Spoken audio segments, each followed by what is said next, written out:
Bismillahirrahmanirrahim. Assalamualaikum warahmatullahi wabarakatuh. Alhamdulillah wassalatu wassalamu ala Rasulillah wa ala alihi wa sahbihi wa mawalah wa la hawla wa la quwwata illa billahi wa ba'd. Alhamdulillah, segala puja dan puji hanya milik Allah Subhanahu wa ta'ala. Salawat dan juga salam terhadiahkan kepada Rasul kita Nabi besar Muhammad sallallahu alaihi wa ala alihi wasallam.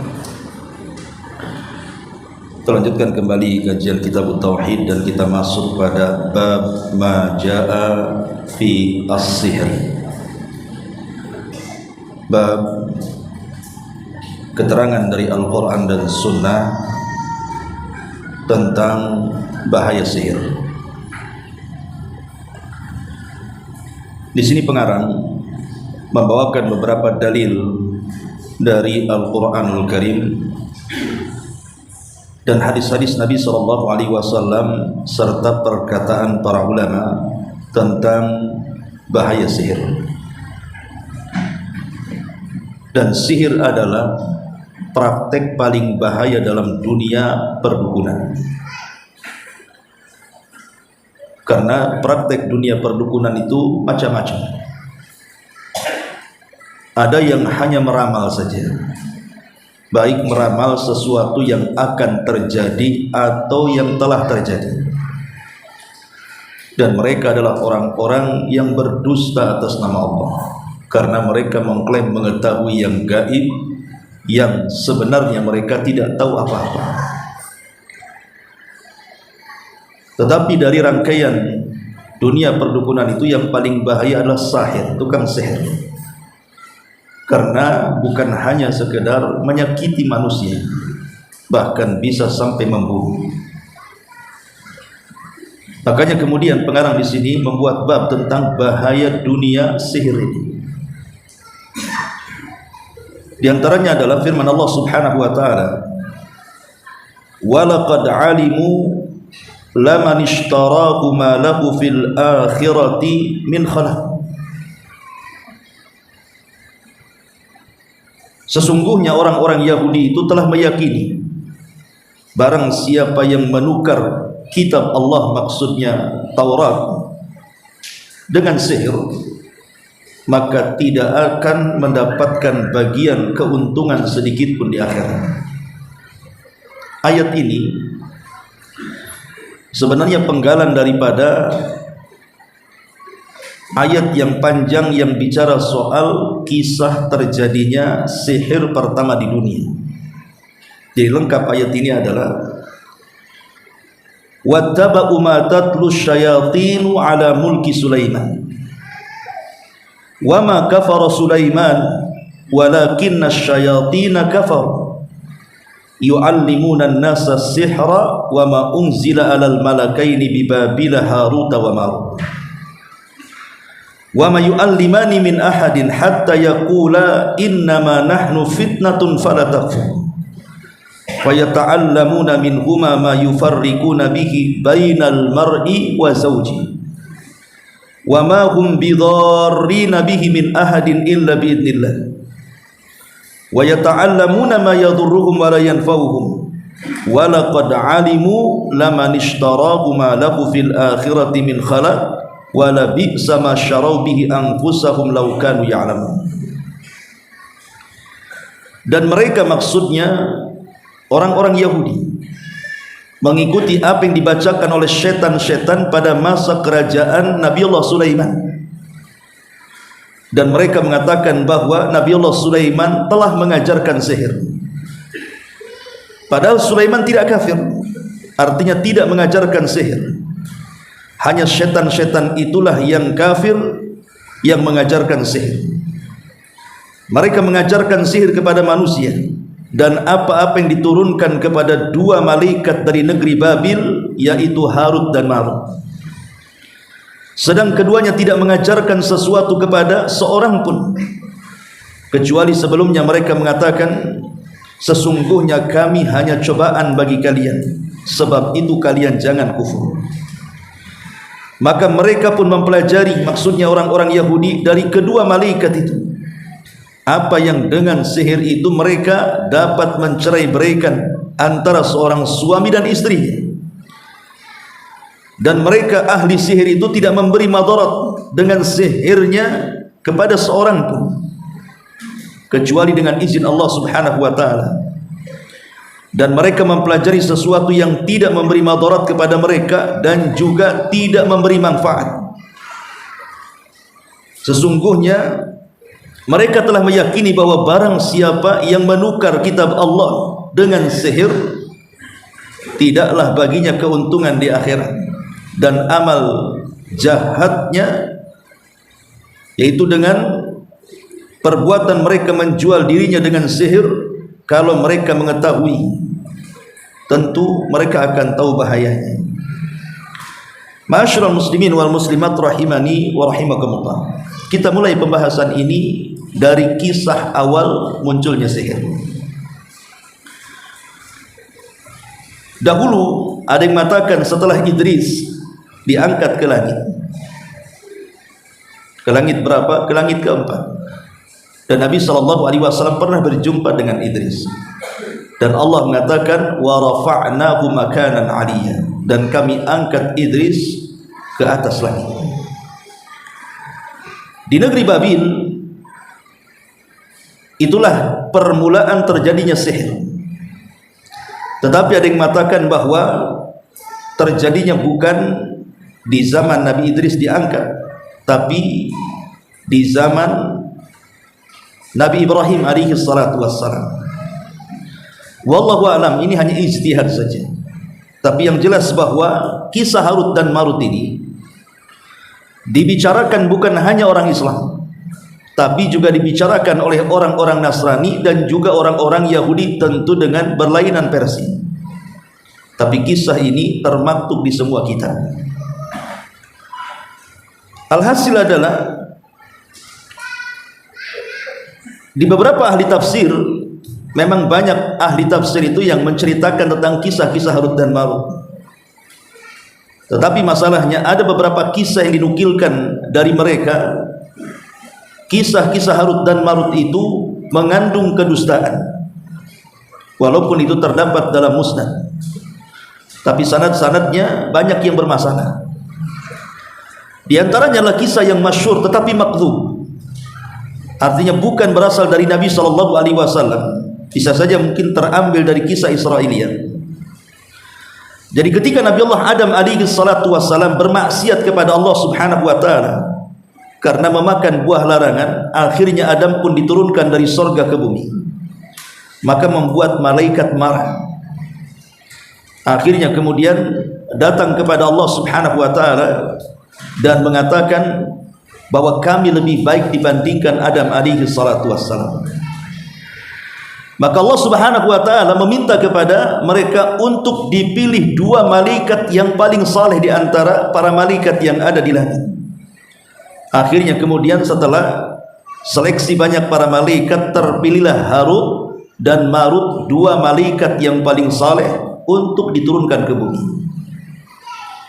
Kemudian Allah Subhanahu wa taala bekali dua malaikat ini dengan nafsu, sama dengan Adam alaihi salatu wassalam memiliki nafsu, memiliki syahwat. Karena asal para malaikat itu tidak punya syahwat, makanya mereka tidak pernah bermaksiat. Jadi dua malaikat ini dibekali syahwat. Untuk apa? Untuk Allah menguji dua malaikat ini. Betul nggak mereka lebih hebat, lebih soleh dibandingkan Adam? Setelah kemudian dua malaikat Harut dan Marut ini turun ke bumi, akhirnya kemudian Allah Subhanahu wa taala membentuk bintang namanya Zuhra, diturunkan ke bumi. Kemudian bintang yang namanya Zuhra itu dibentuk seorang wanita oleh Allah Subhanahu wa taala yang sangat cantik, kemudian diturunkan ke bumi. Ketika Harut dan Marut yang sudah memiliki nafsu ini melihat wanita yang cantik jelmaan daripada bintang Zuhra tadi, akhirnya tertarik, kemudian mulai menggoda wanita ini. Tapi wanita ini lari dan tidak mau. Tapi karena terus mengejar-ngejarnya, akhirnya wanita ini mensyaratkan bahwa dia siap untuk melakukan hubungan dengan cara berzinah dengan dua malaikat ini, asal dua malaikat ini melakukan kesyirikan. Ya tentu ditolak oleh Harut dan Marut. Tidak mungkin malaikat menyekutukan Allah Subhanahu wa ta'ala. Akhirnya kemudian karena tidak mau melakukan kesyirikan, maka kemudian dihadirkan seorang anak kecil. Kemudian wanita ini mengatakan, bunuh anak ini. Maka Harut dan Marut pun menolaknya, tidak mau membunuh, karena tidak mungkin malaikat membunuh. Akhirnya kemudian didatangkan satu cangkir minuman khamr, karena Harut dan Marut sudah tertarik dengan wanita itu. Kalau harus melakukan kesyirikan terlalu berat dosanya, kalau harus membunuh juga sama. Akhirnya dia memilih untuk minum khamr karena ingin mendapatkan gadis cantik itu. Diminumlah khamr oleh Harut dan Marut. Rupanya keduanya mabuk. Malaikat mabuk, ikhwan. Akhirnya kemudian tidak sadar namanya mabuk. Dalam kondisi ketidaksadarannya itu, akhirnya dua malaikat ini terjatuh ke dalam kesyirikan, kemudian terjatuh kepada pembunuhan, kemudian terjatuh kepada pezinahan. Jadi tiga dosa diborong sekaligus. Yang tadinya dia menolak untuk melakukan syirik, yang tadinya menolak untuk membunuh, dalam kondisi mabuk akhirnya mereka berdua melakukan kesyirikan, setelah itu membunuh, setelah itu berzina. Ketika sadar, wanita itu memberitahu dosa mereka. Dari situlah Harut dan Marut menyesal sejadi-jadinya. Akhirnya dia ingin bertobat kepada Allah dan ingin naik lagi ke langit. Kemudian wanita ini mengatakan kalau meninggalkan mereka harus mengajarkan kepada wanita ini Ismul A'zam, nama Allah Subhanahu wa ta'ala yang agung. Akhirnya dua malaikat ini mengajarkan Ismul A'zam, yang dengan Ismul A'zam ini wanita ini bisa terbang. Akhirnya setelah diajarkan Ismul A'zam, wanita ini terbang ke langit, kemudian kembali menjadi bintang Zuhra. Adapun Harut dan Marut, karena dia menyesal sejadi-jadinya dan ingin bertobat, maka Allah berikan dua pilihan. Kalau keduanya mau diangkat ke langit, maka mereka langsung dimasukkan ke dalam neraka dan mereka tidak akan pernah keluar dari neraka. Atau mereka tetap hidup di Babil dan mereka diazab oleh Allah Subhanahu wa ta'ala sampai kiamat dibangkitkan. Maka Harut dan Marut memilih diazab di Babil dibandingkan harus masuk neraka dan tidak pernah keluar dari situ. Lah kisah Harut dan Marut ini kisah yang masyhur. Kalau antum baca kitab-kitab tafsir, maka kisah ini selalu dicantumkan oleh ahli tafsir. Tapi kisah ini makdzub. Sekali lagi, kisah ini tidak benar. Karena secara sanad dan matan pun tidak masuk di akal. Macam mana malaikat bisa melakukan seperti itu? Sementara malaikat itu makhluk yang maksum, terpelihara. La ya'sunallah ma amarahum wa yaf'aluna ma yu'marun.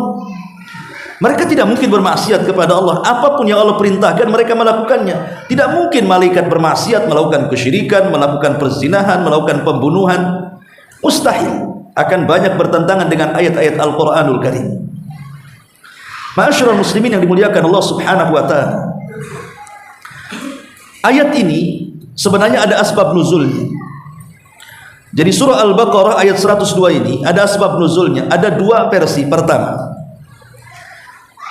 ayat ini membicarakan tentang orang-orang Yahudi Madinah yang datang kepada Nabi SAW, kemudian bertanya soalan-soalan yang tidak mungkin dijawab kecuali oleh seorang Nabi. Dan mereka berjanji kalau Rasul SAW mampu menjawab, mereka akan beriman. Maka mereka pun kemudian banyak bertanya kepada Nabi SAW. Lah salah satu yang ditanyakan adalah tentang hakikat sihir. Maka Nabi SAW terdiam sampai turun Al-Baqarah 102 ini. Inilah hakikat sihir. Ini satu versi. Versi yang lainnya, bahwa ketika ayat ini turun kepada Nabi SAW, dan Nabi SAW terang-terangan bahwa Nabiullah Sulaiman itu seorang nabi, maka orang-orang Yahudi marah dan mengatakan bahwa Sulaiman bukan nabi, tapi Sulaiman itu tukang sihir. Jadi orang-orang Yahudi menganggap Nabiullah Sulaiman itu sahir, tukang sihir. Karena buktinya dia bisa terbang, bisa menundukkan awan, bisa menundukkan segalanya yang tidak mampu dilakukan siapapun, hatta para nabi yang lainnya tidak memiliki kesanggupan seperti yang dimiliki Sulaiman. Padahal itu mujizat dari Allah kan begitu. Tapi mereka menganggap itu sihir. Maka ketika orang Yahudi mengatakan bahwa Muhammad telah salah menilai Sulaiman, dia mengatakan nabi padahal dia tukang sihir, maka turun ayat ini dan mengatakan bahwa wa ma kafara Sulaiman, Sulaiman tidak kafir, artinya Sulaiman tidak mengajarkan sihir. Yang mengajarkan sihir itu setan. Ma'asyiral muslimin yang dimuliakan Allah Subhanahu wa taala, Abdullah ibn Abbas radhiyallahu anhuma mengkisahkan tentang kisah Harut dan Marut, bahwa di zaman itu ada seorang sekretaris Nabi Sulaiman namanya Asif ibn Barkhiyah. Nama Asif ibn Barkhiyah ini tidak ada dalam hadis yang sahih. Tetapi Abdullah ibn Abbas radhiyallahu anhuma berijtihad bahwa ada nama sekretaris Nabi Allah Sulaiman namanya Asif ibn Barkhiyah. Jadi bukan diambil dari hadis tapi dari asar Abdullah ibn Abbas, Asif ibn Barkhiyah ini. Lah Asif ibn Barkhiyah ini diperintahkan Nabi Allah Sulaiman untuk apa? Untuk mengambil semua catatan-catatan sihir yang ada di tangan-tangan dukun-dukun, di tangan tukang-tukang sihir di zaman kerajaan Sulaiman. Akhirnya kemudian Asif ibn Barkhiyah membawa pasukan, kemudian menyusuri seluruh tukang-tukang sihir agar mereka menyerahkan buku-buku dan mantra-mantra mereka. Semua dilumpuhkan dalam rangka menegakkan tauhid. Akhirnya semua buku-buku yang dipelajari tukang-tukang sihir itu dirampas oleh Asif ibn Barkhiyah atas perintah Nabi Allah Sulaiman alaihi salam. Setelah kemudian terkumpul buku-buku sihir itu, maka akhirnya Sulaiman pun menyuruh untuk meletakkan di sebuah kotak. Setelah kemudian semuanya diletakkan di sebuah kotak, akhirnya Nabi Allah Sulaiman menyembunyikannya di bawah kursi singgasananya. Di situ diletakkan kotak yang isinya semua buku-buku sihir yang dipelajari dukun-dukun Babylon. Kemudian Sulaiman pun bersumpah, siapa yang berani mengambil buku-buku sihir ini, kalau dia dari kalangan jin, kupastikan dia terbakar. Tapi siapa yang mengambil buku-buku sihir ini dan dia dari kalangan manusia, maka kubunuh. Akhirnya selama Nabi Allah Sulaiman hidup dan menjadi raja dan duduk di singgasananya, tidak ada satupun manusia yang berani mengambilnya, bahkan tidak ada satupun jin yang berani mendekatinya, karena konsekuensinya berat. Kalau mengambilnya bisa terbakar, dan kalau manusia bisa dibunuh. Maka selama Nabi Allah Sulaiman menjadi nabi dan raja, maka tauhid menyebar di Babylon, betul-betul menyebar, dan tidak ada kesyirikan dalam dunia perdukunan. Berhasil Nabi Allah Sulaiman memberantas kesyirikan perdukunan di zaman itu. Sampai pada waktunya Nabi Allah Sulaiman meninggal dan berada di singgasananya. Jin-jin tidak ada yang tahu bahwa Sulaiman meninggal. Dikiranya Nabi Allah Sulaiman itu masih hidup, karena kebiasaannya Nabi Sulaiman memang suka duduk di kursi melihat para pekerja yang sedang bekerja, baik dari kalangan manusia atau kalangan jin. Baru ketahuan Sulaiman meninggal itu setelah rayap-rayap kemudian masuk dan menggerogoti tongkatnya. Ketika tongkatnya Sulaiman pun rapuh, kemudian jatuh, Sulaiman pun terguling.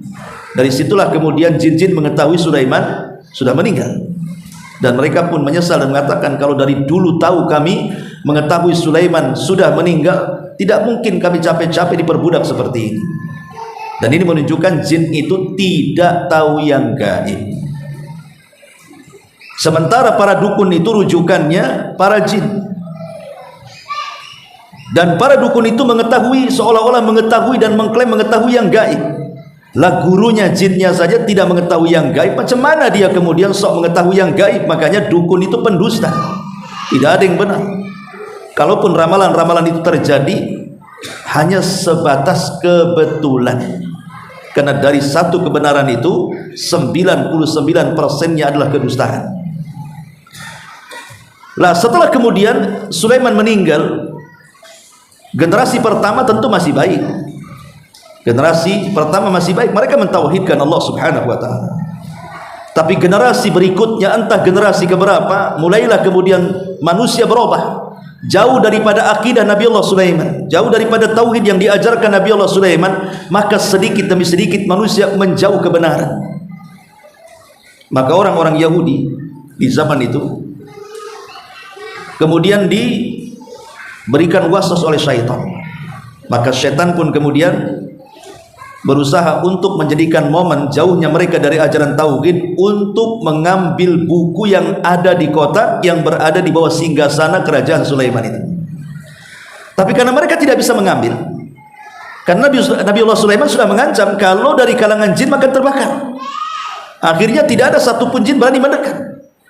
Dari sini kemudian mereka pun mendatangi seorang yang saleh namanya Harut dan Marut.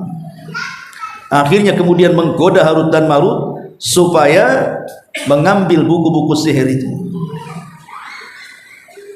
Kemudian Harut dan Marut pun, karena Nabi Allah Sulaiman sudah meninggal, tidak ada yang mengancam untuk membunuh kan. Maka diambillah kemudian buku-buku sihir itu, kemudian dipelajarinya. Setelah dipelajari, maka banyak orang-orang Yahudi datang kepada Harut Marut ingin belajar sihir. Tapi Harut dan Marut karena keduanya orang soleh, mereka mengatakan bahwa kalian kalau mempelajari ilmu ini kalian bisa kufur, sebaiknya jangan. Akhirnya sebagian orang-orang Yahudi tidak jadi belajar, tapi sebagian yang lainnya ngeyel dan ingin belajar. Maka Harut dan Marut pun kemudian mengajarkan sihir kepada orang-orang Yahudi yang ngeyel ingin belajar sihir. Makanya sihir itu yang pertama dipelajari oleh siapa? Orang Yahudi. Siapa yang menyihir Rasul? Orang Yahudi. Ya, jadi orang-orang Yahudi itulah yang pertama belajar sihir. Lah sejak itulah akhirnya sihir tersebar kemana-mana. Di zaman itu sihir tersebar kemana-mana karena orang-orang yang kemudian berjanji kalau mereka mempelajari sihir mereka tidak kufur, justru mereka kufur. Lah dari kekufuran mereka lah mereka mulai menjadikan sihir-sihir itu untuk dijadikan kejahatan orang-orang Yahudi. Maka mereka pun terus mengembangkan sihir sampai sejak zaman itu sampai hari ini sihir berkembang. Sehingga dari sini ikhwatu fillah muliakan Allah Subhanahu wa taala terjadi silang pendapat siapa Harut dan Marut ini? Apakah dia dua malaikat? Apakah dia dua manusia? Apakah dia dua setan? Itu terjadi silang pendapat di antara ahli tafsir. Ada yang mengatakan bahwa keduanya adalah malaikat bukan manusia. Tapi Syekh Shalih Fauzan hafizahullah taala mengatakan kalaupun keduanya dua malaikat mustahil melakukan hal-hal yang diceritakan oleh kebanyakan ahli tafsir tentang kisah yang awal saya ceritakan. Kalaupun kita kemudian memahami zahirnya ayat bahwa zahirnya ayat ini menunjukkan dua malaikat, ya dua malaikat kata Syekh Shalih Fauzan, tapi dua malaikat ini hanya diturunkan oleh Allah Subhanahu wa taala untuk dijadikan ujian bagi manusia. Jadi turunnya dua malaikat mengajarkan sihir ini untuk menguji manusia, menguji tauhid mereka, menguji keimanan mereka. Makanya setiap ada orang yang datang kepada Harut dan Marut, selalu Harut dan Marut mengatakan jangan kau belajar ini, kau bisa kufur ya. Makanya Allah Subhanahu wa taala mengatakan innama nahnu fitnatun fala takfur, kami ini ujian bagi kalian, kalau kalian mempelajari ilmu sihir kalian bisa kufur. Jadi hanya sebatas itu saja, malaikat diturunkan Harut dan Marut kemudian mengajarkan sihir, tetapi hanya untuk membedakan ini sihir, ini mukjizat. Mukjizat Sulaiman ini sihir yang seperti ini, kalian jangan mempelajari ini bisa kufur. Jadi keduanya hanya sebatas ujian bagi manusia. Sengaja Allah turunkan dua malaikat ini untuk menguji manusia, itu saja. Bukan seperti kisah di awal tadi yang makdzub, yang dusta. Tapi ada yang mengatakan bahwa Harut dan Marut adalah dua manusia. Dia bukan dua malaikat, dua manusia.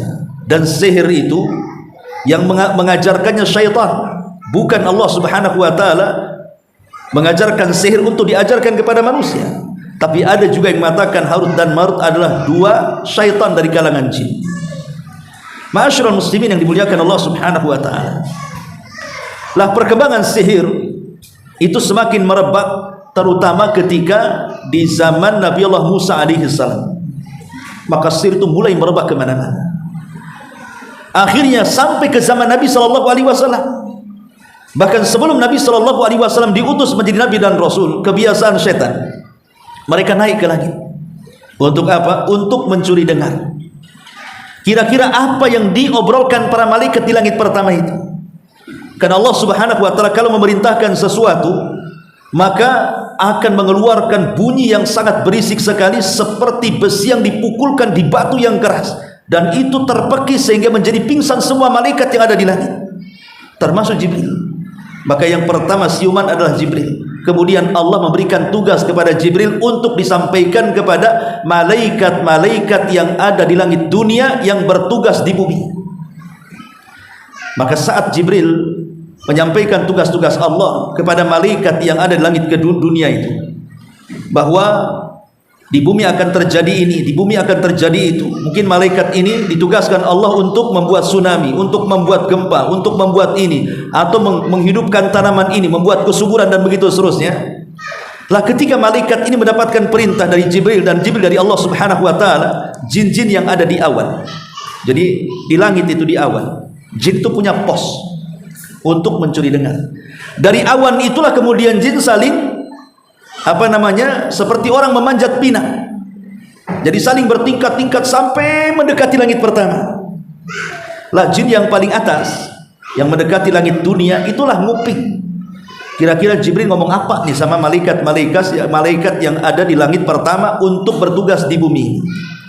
Apabila kemudian jin yang paling atas mendengar satu kalimat, maka mereka langsung mengambilnya, kemudian disampaikan kepada jin yang di bawahnya. Dari jin yang di bawahnya disampaikan kepada jin yang di bawahnya lagi, sampai entah berapa jin, sampailah kemudian jin yang ada di pos yang ada di atas awan itu.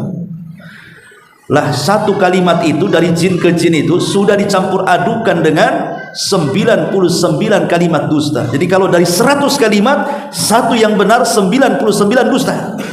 Lah oleh jin yang ada di pos itu, di atas awan itu, mulailah mereka turun ke bumi.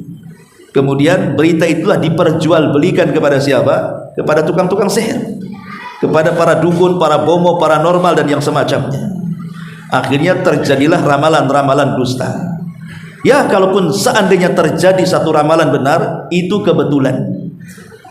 Tapi sayangnya ketika dukun itu meramal, kemudian betul terjadi, yang terjadi itu menjadi viral, sementara ramalan-ramalan yang tidak pernah terjadi, yang 99% itu tidak pernah diekspos. Akhirnya seolah-olah dukun itu sakti jadinya kan. Padahal kalau seandainya semua diekspos bahwa tidak semua ramalan mereka benar, maka kita tahu kedustaan para dukun itu.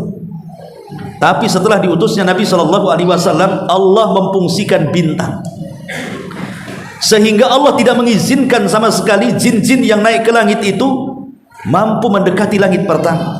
Setiap mereka terbang ke langit pertama, maka akan dilempar oleh meteor sehingga mereka akan mati. Terkadang mereka dapat berita sebelum menyampaikannya kemudian tertembak meteor, atau setelah menyampaikannya tertembak meteor, sehingga mereka ketakutan dan tidak ada yang berani naik sekalipun. Dari sinilah kemudian iblis selaku pemimpin atau ketua para jin itu penasaran, ada apa? Kenapa anak buahnya tidak sanggup lagi naik ke langit? Maka kemudian iblis mengutus anak buahnya mencari berita. Ini ada apa ini? Kenapa langit kok tidak bisa ditembus? Akhirnya mengutus pasukan khusus, Kopassus, dari kalangan jin tentu, kesana kemari, sampai adalah sekitar 7-8 jin dari Nasibah dari kabilah Yaman. Kemudian sampai di kebun kurma. Lah kebetulan Rasul SAW baru saja diusir dari Taif. Kemudian Rasul pun sholat fajar dan membaca Al-Quran. Lah jin-jin yang nyasar ke situ rupanya mendengar ayat Al-Quranul Karim dibacakan Rasul, tiba-tiba mereka beriman. Mereka lah jin yang pertama kali yang menjadi sahabat Nabi SAW dari kalangan jin. Dari 7-8 jin ini akhirnya mereka menyebar mendakwahkan Islam, maka ribuan jin masuk Islam karena mereka. Ma'asyiral muslimin yang dimuliakan Allah Subhanahu wa ta'ala. Lah ketika Nabi SAW mulai berdakwah di kota Madinah, maka orang-orang Yahudi kebiasaan mereka, kalau tidak suka mereka akan menggunakan sihir. Ketika mereka sangat membenci Nabi SAW, maka mereka berusaha untuk mencari dukun-dukun sakti untuk menyihir Rasul, tapi semua gagal. Tidak ada yang sanggup menyihir Nabi. Sampai pada waktunya mereka mendengar ada tukang sihir yang sangat piawai dalam sihirnya dan memiliki sihir yang mumpuni, namanya Labid ibnu A'sam. Labid ibnu A'sam namanya. Itu satu keluarga di tukang sihir, Labid bin A'sam. Jadi Labid bin A'sam ini dimintai oleh orang-orang Yahudi untuk menyihir Rasul. Labid bin A'sam ini sebenarnya bukan orang Yahudi, dia turunan Arab. Tetapi karena dia hidup di lingkungan orang-orang Yahudi, makanya kemudian dia menjadi Yahudi. Meminta orang-orang Yahudi dengan bayaran sekian dan sekian, tolong sihir si Muhammad itu. Akhirnya dia memerintahkan saudarinya untuk mencuri sisir yang biasa Nabi SAW bersisir dengan sisir itu, dan berhasil mengambil sisirnya. Lah di sisir Nabi itu terlilit ada sekitar 11 rambut Nabi. Kemudian setelah berhasil mengambil sisir itu, akhirnya kemudian Labid bin A'sam menjadikan sisir itu sebagai bukhul, sebagai uqad. Min syarri naffatsati fil uqad, sebagai uqad. Uqad itu sebagai bukhul. Sudah berhasil mendapatkan rambut-rambut Nabi yang terlilit di sisir itu. Maka kemudian oleh Labid ibn A'sam, rambut-rambut yang terlilit di sisir Nabi SAW dijadikan bukhul, kemudian diletakkan di sebuah sumur namanya Ranunah. Ada sumur namanya Ranunah. Disitulah, di sumur Ranunah itulah bukhulnya diletakkan. Mulailah kemudian Labid ibn A'sam pun berkomat kami, kemudian menyihir Nabi SAW dengan bukhul itu, dan berhasil. Nabi SAW tersihir oleh sihirnya Labid ibn A'sam, dan tersihirnya Rasul sahih, terdapat dalam Sahih Bukhari. Walaupun ada sebagian orang yang meragukannya, tak mungkinlah Rasul terkena sihir, bukankah Rasul maksum? Ya. Justru kita katakan terkena sihirnya Rasul menunjukkan Rasul itu manusia, sama dengan kita. Kita bisa terkena sihir, Rasul bisa terkena sihir, tapi terkena sihirnya Rasul tidak mengganggu risalahnya, tidak mengganggu kemaksumannya. Karena sihirnya Labid bin A'sam kepada Nabi SAW itu hanya membuat lemah saja Rasul, hanya membuat lemah Rasul. Rasul kan punya kekuatan tuh, 40 laki-laki dibuat lemah, kemudian dan terkadang dibuat lupa, itu saja. Pamannya malamnya seolah-olah dia menggauli istrinya, padahal tidak. Kemudian paginya dia mandi, padahal dia tidak junub. Ya. Lah tingkah laku Nabi SAW diperhatikan oleh Aisyah radhiyallahu anha. Bunda Aisyah mengatakan, ya Rasul, akhir-akhir ini aneh, dirimu agak aneh. Dan itu terjadi sampai 6 bulan. Rasul itu terkena pengaruh sihir itu sampai 6 bulan. Jadi Aisyah kemudian memberikan saran kepada Nabi SAW untuk meminta fatwa kepada Allah Subhanahu wa Ta'ala, ada apa gerangan dengan dirinya. Maka di malam itu dia pun menyetujui saran Aisyah untuk meminta fatwa kepada Allah. Setelah melaksanakan sholat Isya, maka dia pun beribadah terus kepada Allah semalam suntuk sampai mendekati waktu fajar. Setelah mendekati waktu fajar, Rasul terkena kantuk. Kemudian Nabi SAW tertidur. Saat tertidur itulah datang malaikat Jibril alaihi salam dan malaikat yang lainnya. Kemudian Jibril berada di sisi kepala Nabi SAW dan malaikat lainnya berada di sisi kaki Nabi SAW. Kemudian Jibril bertanya kepada malaikat yang dibawanya, hamba yang soleh ini, maksudnya Nabi SAW, terkena apa dia? Maka kata malaikat yang satunya, dia matbub. Dalam bahasa Arab matbub itu artinya terkena sihir. Kemudian Jibril bertanya, man saharahu, siapa yang menyihirnya? Maka malaikat ini mengatakan, Labid ibn A'sam. Labid ibn A'sam. Kemudian Jibril bertanya, di mana bukulnya? Maka dia mengatakan diletakkan di sumur Ranunah. Maka Jibril pun kemudian meruqyah Nabi SAW dengan 2 surat perlindungan, Muawwidhataini, Qul a'udzu birabbin nas dan Qul a'udzu birabbil falaq. Di mana kalau dijumlahkan 2 surat ini, ayatnya sama banyaknya dengan rambut yang terlilit di sisir Nabi SAW. Setiap satu ayat dibaca, maka 1 rambut langsung terurai. 2 ayat dibaca, 2 rambut terurai. 3 rambut terurai. Sampai selesai baca, maka semua rambut terurai sehingga terpisahlah bukhul dari sihir. Akhirnya lepaslah sihir Labid ibn A'sam daripada Nabi SAW. Dan ini sebab turunnya surah Muawwidhataini, Qul a'udzu birabbin nas dan Qul a'udzu birabbil falaq, itu asbab nuzulnya, sebab turunnya karena Rasul terkena sihir dan diruqyah oleh Jibril kepada Nabi SAW. Makanya setelah kemudian turun 2 ayat ini, Nabi SAW kalau hendak mengobati dirinya, ruqyah mandiri bahasa kita, maka dia meninggalkan semua doa ruqyahnya dan mencukupkan membaca 2 surah muawwidhataini, Qul a'udzu birabbin nas dan Qul a'udzu birabbil falaq. Maka selepas itu Rasul diberitahu Jibril bahwa Labid bin Asam yang menyihirnya dan buhulnya diletakkan di sumur Raununa, maka Rasul menyampaikan kepada Ali untuk mencari buhulnya. Maka berangkatlah Ali radhiyallahu anhu dengan Nabi dan beberapa para sahabat. Kemudian ketika sampai di sumur Raununa itu, maka Nabi SAW melihat sumur itu airnya seperti darah. Kemudian nampaknya ada benda-benda seperti mayang-mayang syaitan, kepala-kepala syaitan. Maka ketika Ali radhiyallahu anhu meminta izin kepada Rasul untuk mengambil buhulnya masuk ke dalam sumur, kata Rasul, jangan, tidak perlu, timbun saja sumur itu. Akhirnya ditimbunlah sumur itu, karena takut kalau buhulnya kemudian diangkat ke atas akan memadaratkan yang lainnya. Maka Rasul menghancurkan buhul dengan cara apa? Menimbun sumur itu. Maka setelah ditimbun sumur itu, dan sampai sekarang ada sumurnya, bahkan dipagar oleh kerajaan Saudi dan dijadikan sejarah bahwa pernah terjadi penyihiran Rasul dan buhulnya di situ.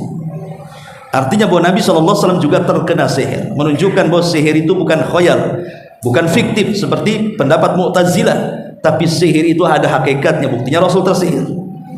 Artinya kalau Nabi SAW bisa terkena sihir, apalagi umatnya. Ya, kita belum masuk matannya. Mukadimahnya lama kali sampai Isya. Enggak apa-apa lah ya. Nanti minggu depan baru kita masuk pada matan. Subhanallah bihamdika asyhadu an la ilaha illa anta astaghfiruka wa atubu ilaik. Allahu ta'ala